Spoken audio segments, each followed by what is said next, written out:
Winemaking in California's Napa Valley dates back to the early 1800s. Now there are over 200 wineries in the area. It's big business and sophisticated agriculture. But one thing that hasn't changed is a dedication to winemaking as an art. Scenes at harvest time in California's wine country. This is beautiful. This is just spectacular. Thick clusters of grapes, sunshine spilling through vigorous vines, and berries offering a hint of the character of this vintage. These are the signs used for centuries in making wine, and this year in California's Napa Valley, the signs point towards success. It's kind of like talking about a no-hitter in the 8th inning when you're sitting in the dugout. Don't mention it yet. We'll talk about this in December when we got all this in the barrel.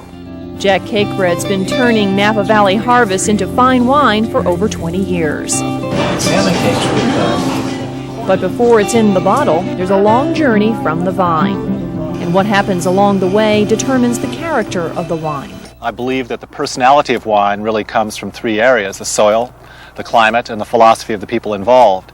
At Mayacamas, a relatively small winery in the hills above Napa, the soil is not as fertile as in the valley, but that's just what Bob Travers wants. But we came up here because we wanted to have infertile soils and low productivity, because that's what gives you intense grapes and a lot of character in your wine.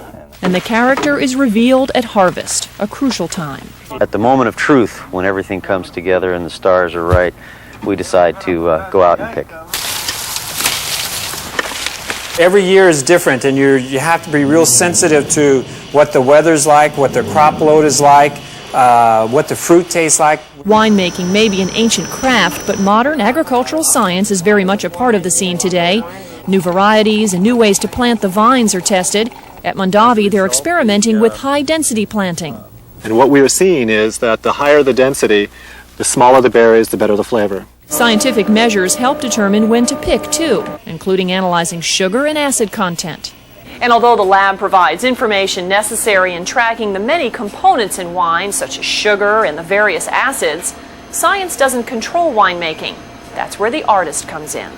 And you ask 20 winemakers what that art is, and you get 36 answers, because some of the guys will change their mind. But in the end, it's still sensory evaluation, tasting it. Very good. I like the expression of the Merlot, as well as the tannin. It's very good finish. But there's no disagreement why they're all here. It's not just the wine. You know, if you look here, that's probably one of the most beautiful sights in the world. That is tough to beat. Well, from California's wine country, that's all we have on the menu this week. I'm Carolyn O'Neil. Thanks for joining us.